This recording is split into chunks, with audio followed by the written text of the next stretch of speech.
Sabi dito sa Romans chapter 13 verse 1 hanggang 7. Ganito pong sinasabi ng salita ng Diyos. Ang bawat tao ay pasakop sa mga pinuno ng pamahalaan sapagkat walang pamahalaang hindi mula sa Diyos at ang mga pamahalaang umiiral ay itinatag ng Diyos. Kaya nga, ang lumalaban sa pamahalaan ay lumalaban sa mga itinakda ng Diyos at lalapatan ng parusa ang sinumang lumalaban. Ang mga pinuno ay dapat katakutan ng gumawa ng masama, ngunit walang dapat ikatakot sa kanila ang gumagawa ng mabuti. Ibig mo bang huwag matakot sa mga namumuno? Gumawa ka ng mabuti at papurihan kanila. Sila'y mga lingkod ng Diyos sa ikabubuti mo, ngunit matakot ka kung gumawa ka ng masama sapagkat sila'y talagang may kapangyarihan magparusa. Sila'y mga lingkod ng Diyos at magpaparusa sa mga gumagawa ng masama. Kaya nga, dapat kayong magpasakop, hindi lamang upang maiwasan ang puot ng Diyos, kundi dahil sa iyon ang matuwid. Yan din ang dahilan kung bakit kayo nagbabayad ng buwis. Ang mga pinuno ng pamahalaan ay mga lingkod ng Diyos at sila ang namamahala sa mga bagay na ito. Ibigay ninyo sa bawat isa ang nararapat sa kanya, magbayad kayo ng buwis sa kinauukulan, gumalang sa nararapat, igalang at parangalan ang dapat parangalan. Purihin ang salita ng Diyos. Okay? In Romans chapter 13, ito po ay sulat ng mga apostol. No? Sulat po ito ni Apostol Pablo sa Book of Romans na inimungkahi niya doon sa iglesia ng Roma na dapat tayo ay magpapasakop sa mga namumuno. No? So, sa kanilang kapanahunan ay sinabi na ito ng Biblia na hanggang ngayon ay buhay po ito at totoo po ito na dapat po talaga tayo ay magpasakop sa mga nasa authority sa ating gobyerno.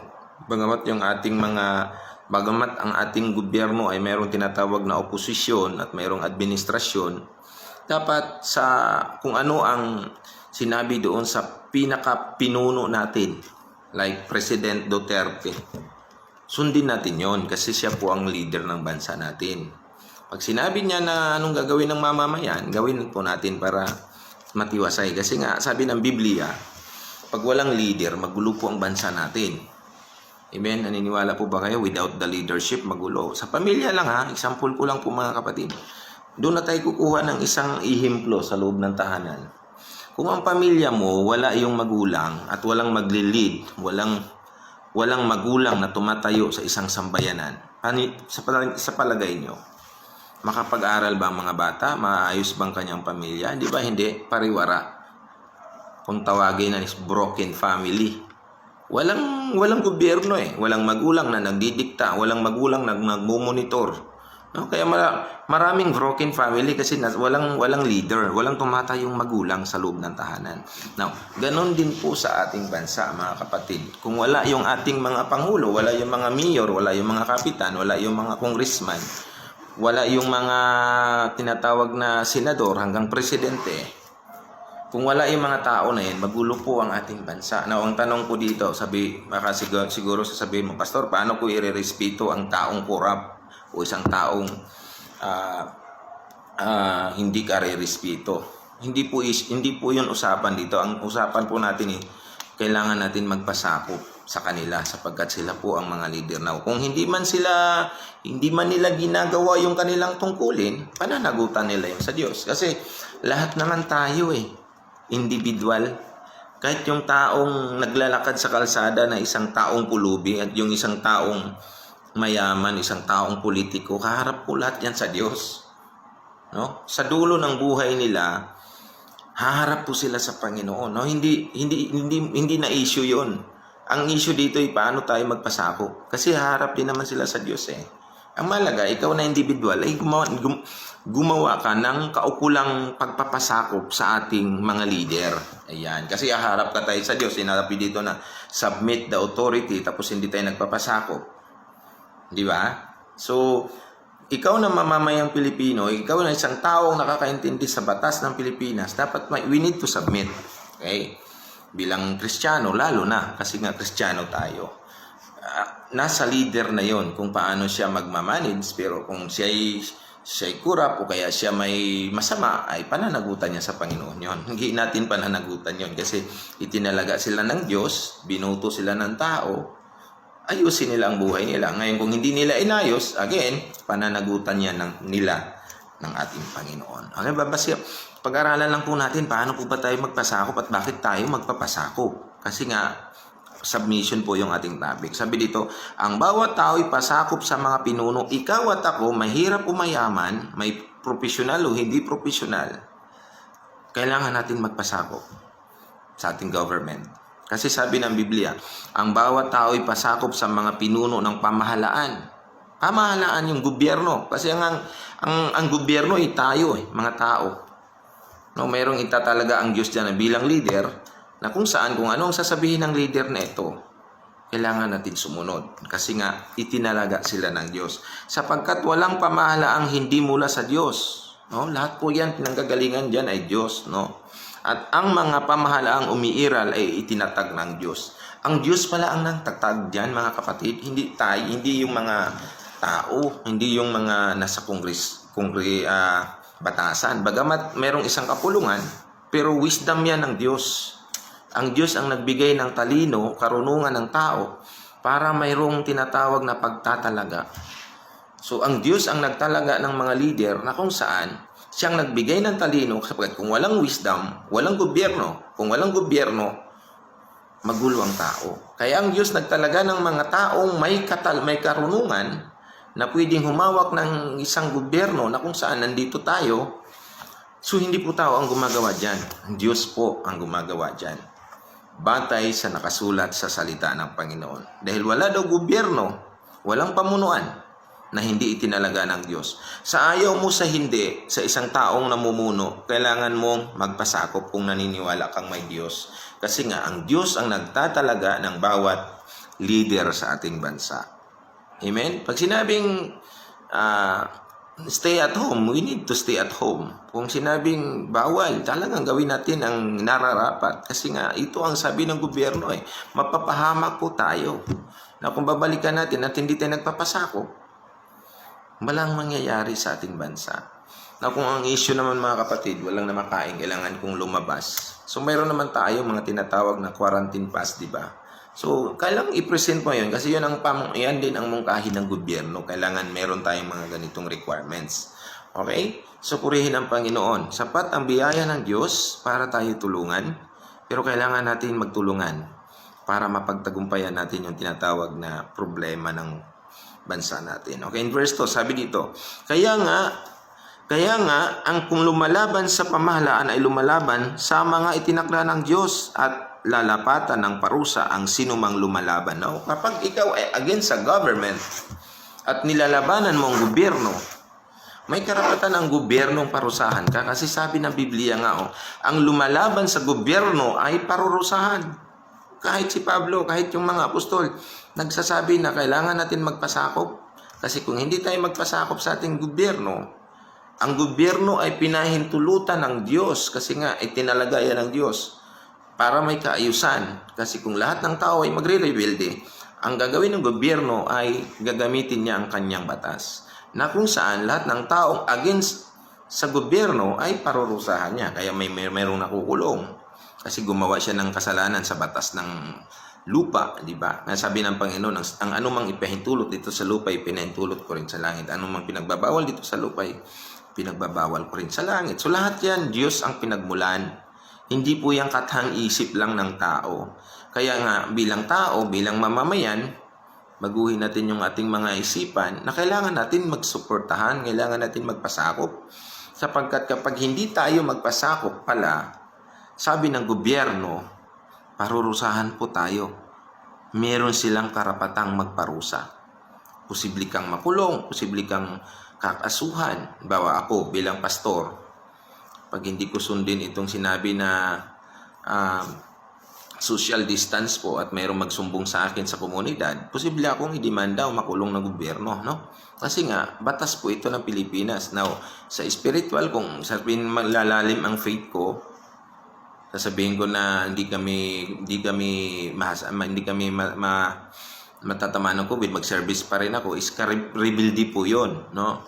Yan ay pagre-rebuildi sa gobyerno. Now, gusto ko man, pero ayaw ng gobyerno, wala tayong magagawa. At the end of the day, haharap po tayo sa Diyos. Ang mahalaga, sinunod ko po ang nais ng ating government. Kasi lahat ng government ay itinalaga ng Diyos.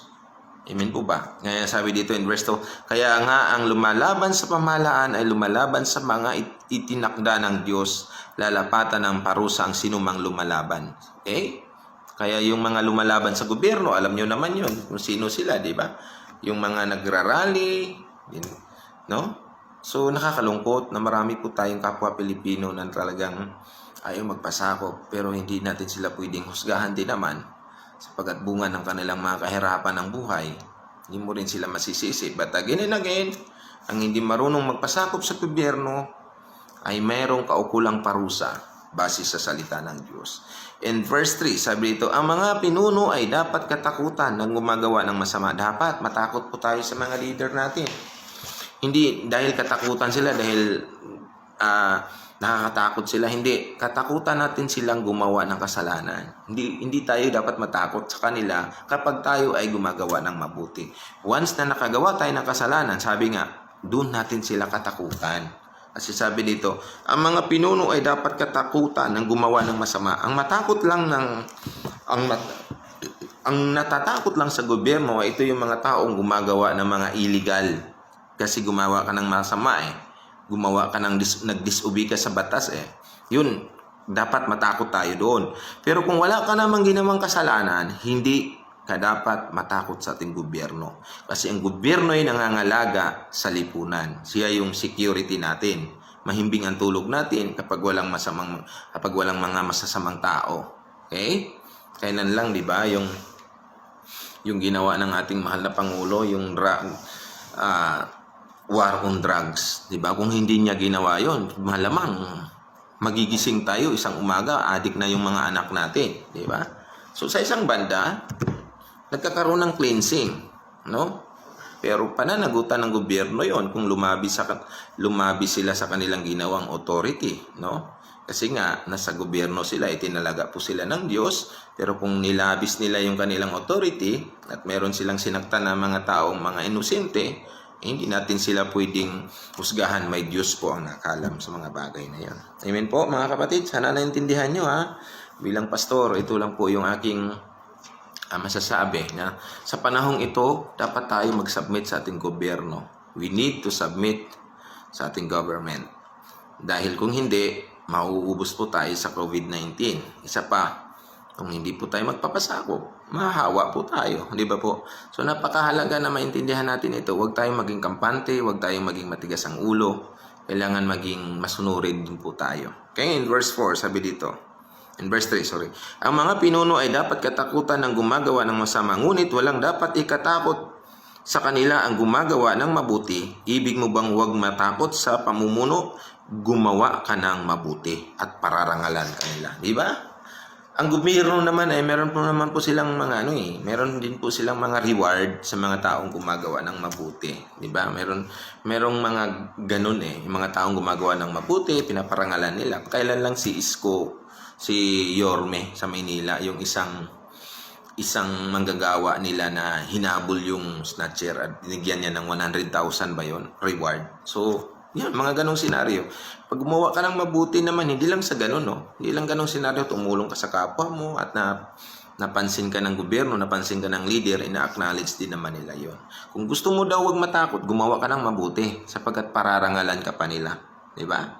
Sa isang pamilya, at bilang anak, at gumagawa ka ng mabuti sa iyong magulang, sa harapan ng iyong magulang, nagpapasakop ka sa magulang mo. Ang magulang mo ay mayroong reward. Merong mga bagay ang gagawin ng magulang mo para gantimpalaan ka bilang masunurin ng mga anak. So ganun din ang ating government. Kasi nga nandito tayo sa bansang ito at may mga leader na nagpapatakbo sa atin. Kung gumawa tayo ng masama, parurusahan tayo. Pero kung gumawa tayo ng mabuti at nagpapasakop tayo kung ano ang sinasabi ng ating government, pararangalan po tayo. May nakakakita man o wala, sumunod tayo sa itinakda ng batas ng Pilipinas. Bakit? para mapagaan ang trabaho ng ating gobyerno. Wala tayong nilulukong tao, wala tayong inargabyadong tao, sumusunod tayo sa batas ng ating pamahalaan, sumatiwasay ang pamilya mo. Kaya nga bilang Kristiyano, bilang mamamayan, kung ano ang mga sinasabi ng ating gobyerno, magpanalanginan po tayo. Huwag po tayo maging negative. No? Kaya minsan, pag nagpo-post po ang ating gobyerno sa ating mga social media account, so kung hindi mo naman gusto ang leadership ng isang bansa, ay tumahimik na lang tayo at manalangin. Huwag tayong maging salungat kasi nga hindi maganda bilang Kristiyano, bilang tao na may itinalaga ang Diyos tapos hindi tayo maging masunurin. Pag-pray na lang natin sila. Okay? So mahalaga pa yung prayer mo. Malay mo, lalo silang hipuin ng Panginoon dahil sa iyong panalangin. So kailangan natin kontrolin yung ating mga emosyon. Wala namang perpektong gobyerno. Kasi nga, ang Diyos ang nagtalaga, Diyos yan perpekto, pero yung tao na yan, natutukso talaga yan. Yung mga itinalaga ng Diyos, may mga kanya-kanyang kahinaan po yan eh. Lalo na pagdating sa pera. Ganun pa man, mga kapatid, hindi natin pananagutan yon. Pananagutan nila yon. Kasi sila ang inilagay ng Diyos sa ganung uri ng pagiging leader. Di biro ang trabaho nila. Leader po yan eh. Tayo ang pinapasunod. No?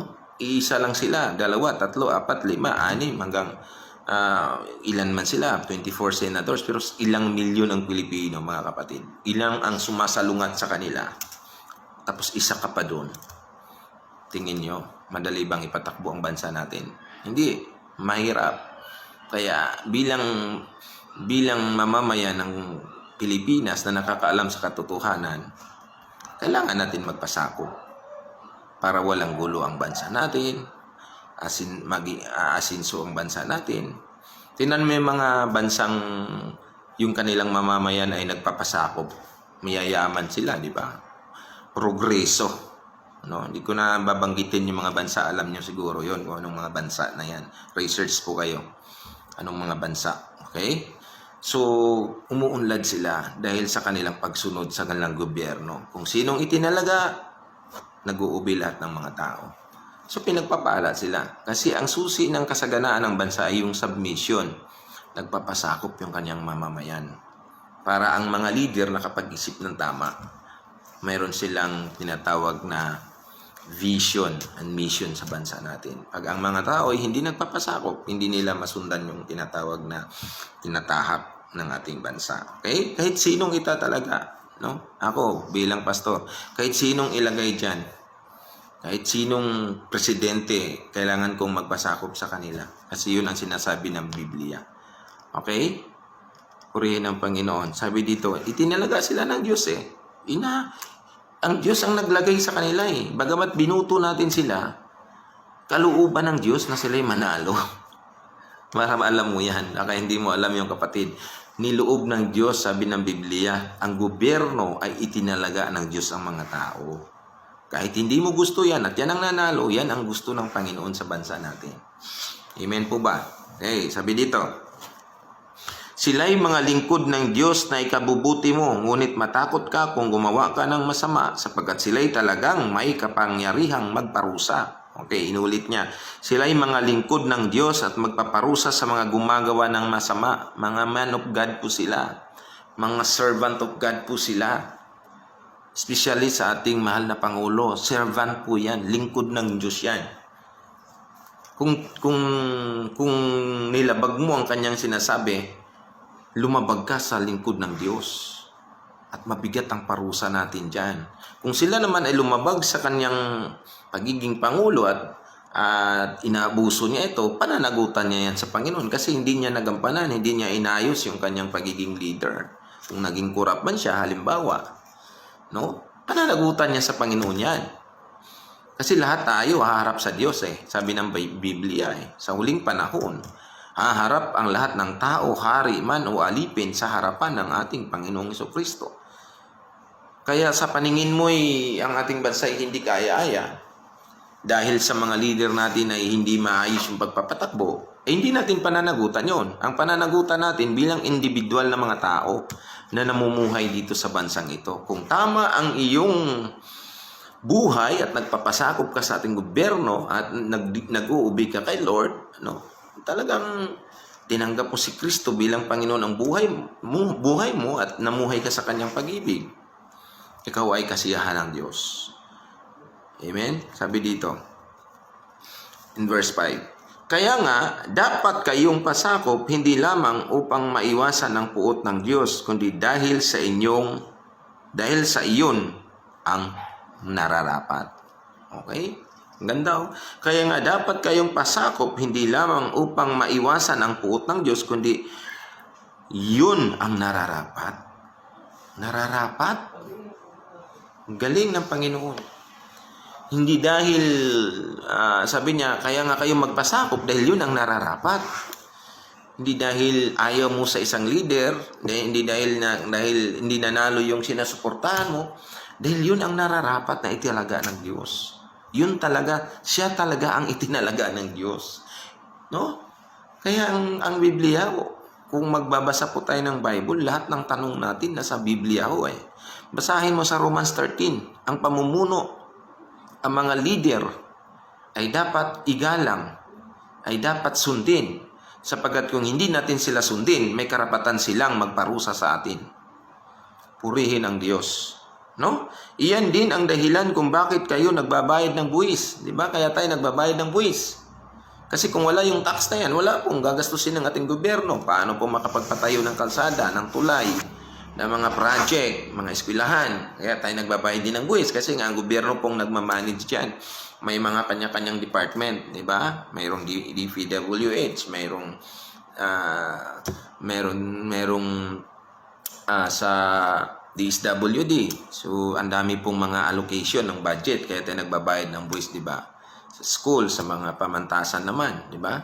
So, iba't iba ang ng ating gobyerno sa ating lipunan ng mga kaya tayo nagbabayad ng buwis para ito masustain yung ating bansa. Kung walang magugobyerno, ay magulo yung bansa natin. Gusto niyo bang magulo ang bansa natin? Civil war po ang tawag doon.